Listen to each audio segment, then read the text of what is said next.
The scorching Egyptian sun greeted us as we stepped off the plane in Luxor. The dry heat was a stark contrast to the cool, temperate climate of France. I looked at Amélie and Henri, my fellow archaeologists and lifelong friends, and saw the same mix of excitement and trepidation reflected in their eyes. We were on the cusp of an adventure that had the potential to change everything we knew about ancient Egypt and the enigmatic tomb of Tutankhamun. Henri, do you have the map? I asked, squinting against the sunlight. Henri, always the meticulous one, pulled out a folded map from his bag. Right here, Jacques. We're set to head straight to the Valley of the Kings and set up camp. Amélie adjusted her wide-brimmed hat and glanced around.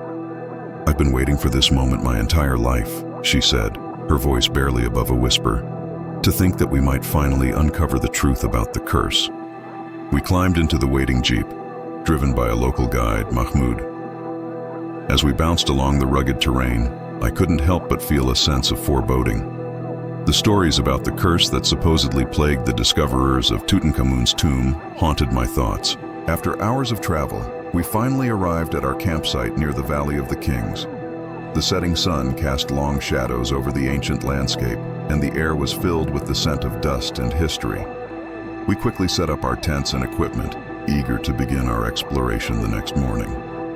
As night fell, Amélie sat by the campfire, poring over some ancient texts. Her brow furrowed as she concentrated on translating the hieroglyphs. Jacques, come look at this, she called out, her voice tinged with unease.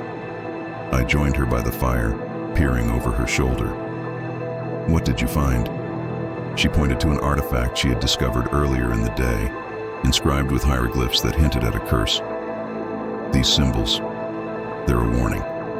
It speaks of a curse that will befall anyone who disturbs the tomb.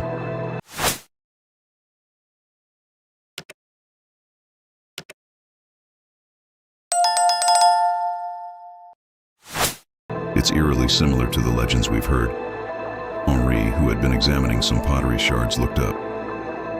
Do you think there's any truth to it, Amélie? I'm not sure, she admitted, her eyes reflecting the flickering flames. But the fear is real, and it's enough to make me uneasy. That night we tried to sleep, but an air of tension hung over our camp. In the early hours of the morning, I was woken by the sound of Henri coughing violently. I rushed to his tent and found him drenched in sweat, his face pale and feverish. Henri, what's happening? I asked, panic rising in my chest. I don't know, he gasped. It feels like a fever, but it's unlike anything I've ever experienced. Amélie joined us, her eyes wide with concern. This is too much of a coincidence, she murmured. Henri's symptoms are just like those described in the accounts of the explorers who first entered Tutankhamun's tomb. We did what we could to make Henri comfortable, but his condition worsened as the hours passed. Desperate for answers, I decided to seek out Mahmoud for advice. Mahmoud, do you know anything about the curse? I asked, finding him near the edge of the camp. He looked at me with a mixture of fear and resignation. Many believe in the curse, Monsieur Jacques. It is said to bring death and misfortune to those who disturb the tomb. I have heard many stories, and I advise you to be cautious. Despite Mahmoud's warnings, we decided to push forward. Our curiosity and determination outweighed our fear, and we believed that understanding the truth behind the curse would be worth the risk. That night, as we huddled around the campfire, we were suddenly attacked by unknown assailants. The darkness exploded with chaos as figures emerged from the shadows, brandishing weapons and shouting in a language we couldn't understand. Amélie, get down! I shouted, pulling her to the ground as a knife whizzed past her head. Henri, weakened but still fighting, tried to fend off one of the attackers but was quickly overpowered. I struggled against a man twice my size, the adrenaline pumping through my veins, giving me strength I didn't know I had. In the midst of the melee, I heard Amélie scream. I turned just in time to see her being dragged away into the darkness. Amélie! I shouted, but my voice was drowned out by the chaos.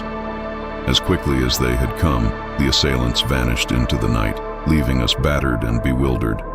Our camp was in ruins, our supplies scattered, and Amélie was gone.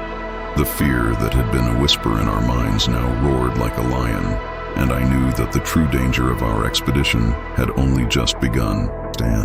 The night was a blur of chaos and fear. I remember the sharp clang of metal, the shouts in a language I didn't understand, and the oppressive darkness that seemed to swallow everything whole. Amid the pandemonium, I found myself separated from Jacques and Henri. My heart raced as I stumbled through the desert night, tripping over rocks and dodging shadows. The sound of my own breath echoed in my ears, a harsh reminder of my vulnerability. "Jacques, Henri," I called out, but my voice was swallowed by the vast emptiness of the desert. Panic began to set in as I realized how alone I was. I could hear the distant sounds of the struggle fading away, leaving me with a deafening silence. I didn't know how long I wandered, but eventually I found myself at the entrance of a narrow passageway, partially hidden by a large boulder. The opening seemed to beckon me, promising safety from the unknown assailants. With no other options, I squeezed through the gap, feeling the cool, damp air of the underground passage wash over me. As I ventured deeper, the passage opened into a vast chamber illuminated by the faint glow of phosphorescent moss. The sight took my breath away. The walls were adorned with hieroglyphics and intricate carvings depicting scenes from ancient Egyptian life. I marveled at the artistry, momentarily forgetting my fear. "Amélie," I whispered to myself, "you've stumbled upon something incredible." My eyes were drawn to a large stone tablet at the far end of the chamber. As I approached, I noticed the hieroglyphics were different from the others, more elaborate, almost reverent in their detail. It took me a moment to decipher the message, and when I did, my blood ran cold. "The curse," I murmured, tracing the symbols with my fingers. The tablet spoke of a curse placed upon the tomb by a high priest, meant to protect a secret so powerful it could alter the course of history. The hieroglyphics hinted at Tutankhamun's lineage, suggesting a connection that had been lost to time. My mind raced with the implications. Could this be the key to understanding the curse that had plagued us? I needed to find Jacques and Henri to share this discovery and decipher its full meaning. Meanwhile, Jacques and Henri had managed to regroup at the remains of our camp. Their faces were grim as they surveyed the wreckage. Our supplies had been sabotaged, leaving us vulnerable and without essential provisions. "Amélie!" Jacques shouted into the night, his voice a mixture of desperation and resolve. "Amélie, can you hear me?" Henri, pale and still weak from his mysterious fever, placed a hand on Jacques' shoulder. "We need to find her. She could be in danger." "You're right," Jacques replied, determination hardening his features. "Let's start by looking for tracks. She couldn't have gone far."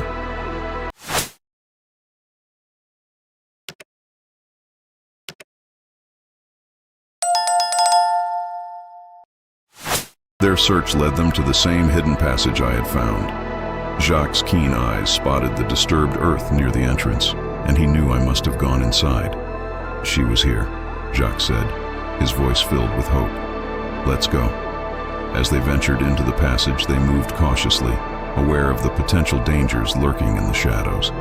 The narrow tunnel seemed to stretch on forever, but eventually they emerged into the same chamber where I stood, staring at the stone tablet. "Amélie," Jacques' voice echoed through the chamber, and I turned, relief flooding over me. "Jacques, Henri." I ran to them, throwing my arms around Jacques in a tight embrace. "Thank God you're safe. We thought we'd lost you," Henri said, his voice weak but filled with relief. "I found something," I said, pulling away and leading them to the stone tablet. "Look at this. It's a message about the curse, about Tutankhamun's lineage." As they studied the hieroglyphics, a shadowy figure emerged from the darkness, startling us. The man stepped into the faint light, his eyes gleaming with knowledge and something more, something dangerous. "You've uncovered more than you realize," he said, his voice smooth and menacing. "But be careful. Some secrets are meant to stay buried." "Who are you?" Jacques demanded, stepping protectively in front of Henri and me. The man smiled, a cold, calculating smile. "Let's just say I'm someone who knows far more about this expedition than you do, and I suggest you tread lightly, or you might not live to see the truth revealed." The shadowy figure stepped into the dim light of our torches, revealing a face that I recognized immediately. Dr. Marcel, a rival archaeologist whose reputation for ruthlessness and cunning was well known in our circles. "Marcel," I exclaimed, my voice a mix of surprise and suspicion. "What are you doing here?" Marcel smirked, his eyes gleaming with a mixture of amusement and calculation. "I could ask you the same, Jacques," he replied smoothly. "But it seems we have a common goal, don't we?" Amélie and Henri exchanged wary glances. Henri, still pale from his mysterious illness, leaned heavily on his walking stick, but his eyes were sharp and questioning. "We're not interested in playing games, Marcel," Amélie said firmly, stepping forward. "What do you want?" Marcel raised his hands in a gesture of peace. "A truce," he said, "at least temporarily. I propose we work together to uncover the truth behind the curse and the secrets of Tutankhamun's tomb. After all, we're all here for the same reason, aren't we?" I hesitated, considering his offer. Trusting Marcel was risky, but we were already in danger, and having another knowledgeable archaeologist could be beneficial. After a moment, I nodded reluctantly. "All right, Marcel, but the moment you try anything, the truce is off." "Agreed," Marcel said with a nod, a hint of satisfaction in his voice. "Now let's proceed carefully. This tomb is notorious for its traps." We continued our journey deeper into the tomb, our path illuminated by flickering torchlight. Each step felt more perilous than the last as we navigated through narrow passages and avoided treacherous pitfalls. Marcel's presence made me uneasy, but I couldn't deny his expertise. He pointed out several hidden mechanisms that could have easily led to our demise. Henri, despite his weakened state, managed to decipher an ancient scroll we found along the way. His eyes widened as he read the hieroglyphs aloud. It speaks of a betrayal within Tutankhamun's inner circle. Someone close to the pharaoh conspired against him. Amélie frowned, her brow furrowing in concentration. This adds a new layer to the mystery. Perhaps the curse is not just about protecting the tomb, but also about hiding a deeper secret. As we approached what seemed to be the heart of the tomb, an eerie silence enveloped us. Amélie, who had been unusually quiet, suddenly spoke up, her voice tense. "I've been having dreams, vivid dreams of the ancient past. It's as if I'm seeing through the eyes of someone who was there." "What do you mean?" I asked, concerned. "In my dreams, I see the pharaoh, his inner circle, and the betrayal," Amélie explained, her voice trembling slightly. "It's as if the lines between reality and illusion are blurring." Marcel looked intrigued, but also wary. "Dreams can be powerful, but they can also be misleading. We must focus on the facts." We pressed on, our determination unwavering despite the mounting tension. The passage led us to a series of intricate traps designed to protect the hidden chamber. Marcel and I worked together to disarm them, our combined knowledge proving invaluable. Finally, we reached a large, ornate door. Amélie's hands trembled as she touched the carvings, her eyes distant. "This is it," she whispered. "The heart of the tomb." We pushed the door open, revealing a chamber filled with treasures and a grand sarcophagus at its center. An inscription on the sarcophagus warned of dire consequences for those who disturb the tomb. Marcel's eyes gleamed with greed. "This is what we've been searching for," he said, stepping forward. "Wait," I warned, but it was too late. Marcel triggered an ancient mechanism, and the chamber began to shake violently. "Marcel, you fool!" Henri shouted, trying to steady himself. "You've doomed us all!" As debris began to fall, I grabbed a crucial artifact that seemed to hold some significance. Henri was trapped under a large stone, and Amélie and I rushed to free him. With a great effort, we managed to pull him out just before the chamber collapsed completely. Breathing heavily, we made our escape through a narrow passage, the sounds of the collapsing tomb echoing behind us. Once outside, we collapsed onto the sand, our bodies trembling with exhaustion and relief. Amélie looked at the artifact in my hands, her eyes widening with realization. This is the key to understanding everything," she said, her voice filled with awe. We had survived the tomb, but the true mystery was just beginning to unfold. Standing at the entrance to the burial chamber, I could feel my heart pounding in my chest.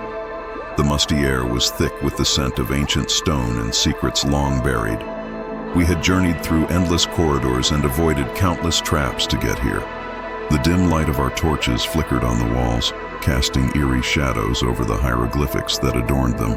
Henri, still weak from his mysterious fever, leaned heavily on me for support, while Amélie walked ahead with a determined look in her eyes.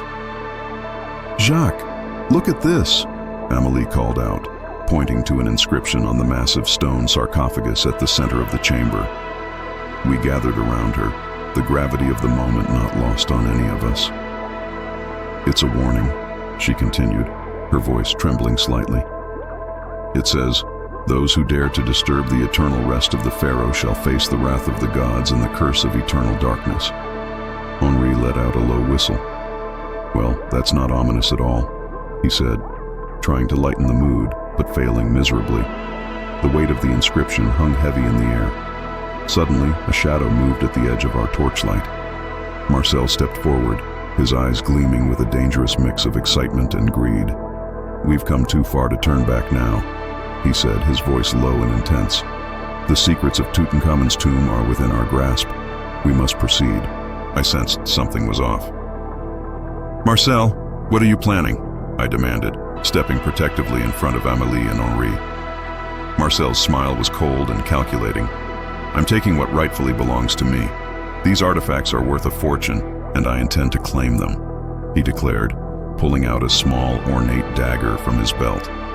A tense silence followed his words, broken only by the distant sound of shifting stone. "You can't do this," Amélie said, her voice firm. "These relics belong to history, not to be sold to the highest bidder."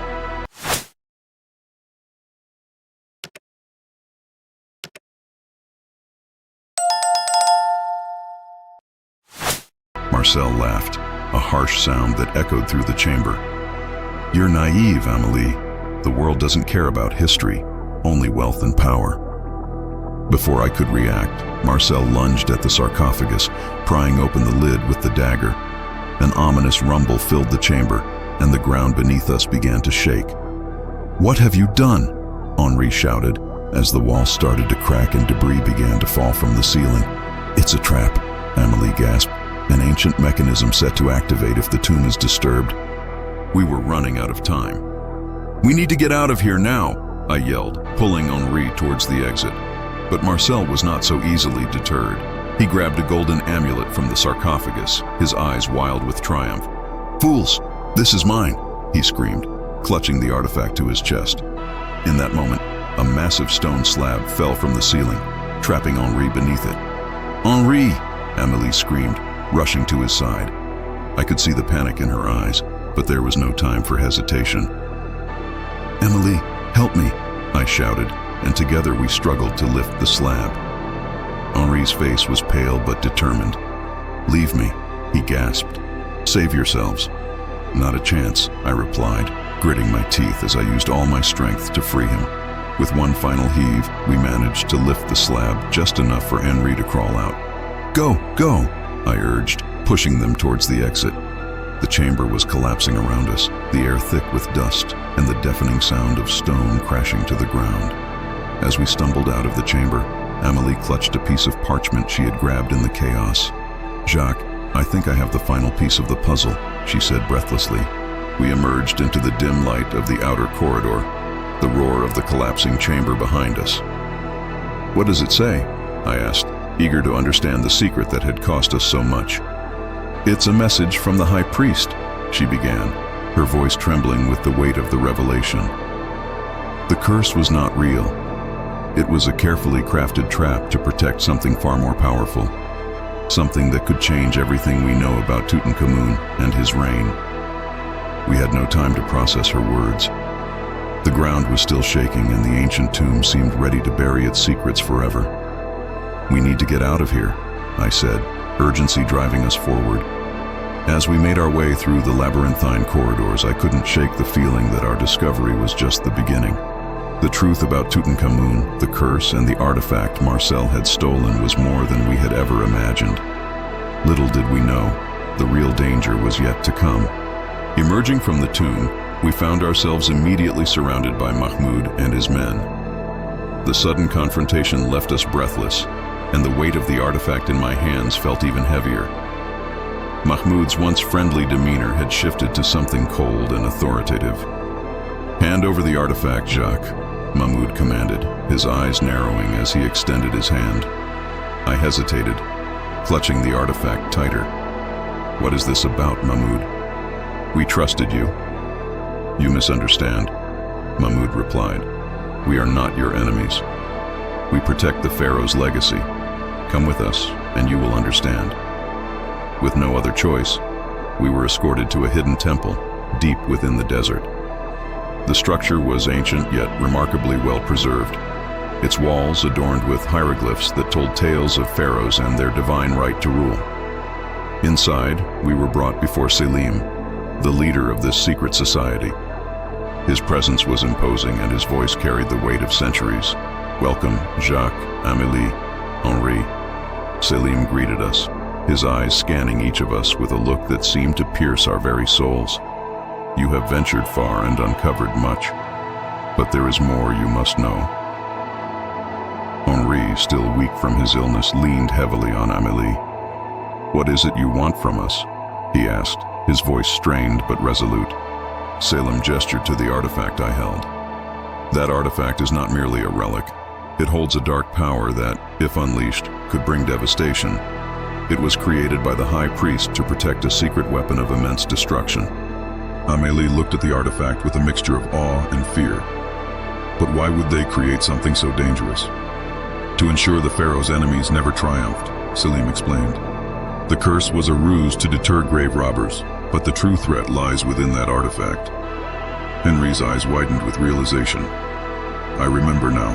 The scrolls hinted at a powerful secret, something that could change the course of history." Selim nodded. "Exactly, and now it is in your hands." A tense silence followed, broken only by the distant echoes within the temple. I glanced at Amélie, whose face was pale but determined. "What do we do with it?" I asked, my voice barely above a whisper. "You must decipher its true purpose," Selim said, his gaze fixed on Henri. "You have the knowledge. Use it." Henri, though weakened, stepped forward and began examining the artifact, his fingers tracing the intricate carvings. "These symbols, they form a map, a guide to the weapon's location." As he worked, Amélie seemed lost in thought, her expression growing more troubled. Finally she spoke, her voice trembling. "There's something else. I've been having dreams, visions, of the ancient past. I saw a high priest, a betrayal, and something about my own lineage." Selim's eyes softened. "Amélie, there is a reason for that. You are a descendant of Tutankhamun's lineage. Your bloodline is key to neutralizing the weapon." The revelation hit us like a thunderbolt. Amelie's lineage had been the missing piece of the puzzle all along. "What must I do?" she asked, her voice steady despite the gravity of the situation. Selim stepped closer, placing a hand on her shoulder. "You must use your bloodline to neutralize the weapon. It is the only way." A wave of emotions washed over me. The thought of losing Amélie was unbearable, but the fate of many depended on her. "Amélie, you don't have to do this," I pleaded, my voice breaking. She turned to me, her eyes filled with resolve. "Jacques, I must. It's my destiny. We came here to uncover the truth, and now we have. I won't let this power fall into the wrong hands." With that, Amélie approached the artifact, her hands trembling but her resolve unshaken. "Henri, guide me," she instructed. Henri, his face etched with pain and determination, began to chant an ancient incantation, guiding Amélie through the process. As she followed his instructions, the artifact began to glow, emitting a powerful energy that filled the room. "Amélie now," Henri shouted. Amélie placed her hand on the artifact, and a blinding light enveloped her. For a moment it seemed as if time itself had stopped. Then, with a final resounding pulse, the light faded and the artifact crumbled to dust. Amélie collapsed, her strength spent. I rushed to her side, cradling her in my arms. "Amélie, stay with me," I whispered, my heart breaking. She opened her eyes, a faint smile on her lips. "We did it, Jacques. The curse is broken. The weapon is neutralized." Tears streamed down my face as I held her close. "You saved us all, Amélie. You're a true hero." Henri and Selim approached, their expressions a mix of sorrow and pride. Her sacrifice will be remembered, Selim said solemnly. She has fulfilled her destiny. In that hidden temple, surrounded by the echoes of history, I realized the true cost of our quest. Amelie's bravery had saved us, but it had also taken her from us. The secrets of Tutankhamun's tomb had been uncovered, but at a price none of us had anticipated.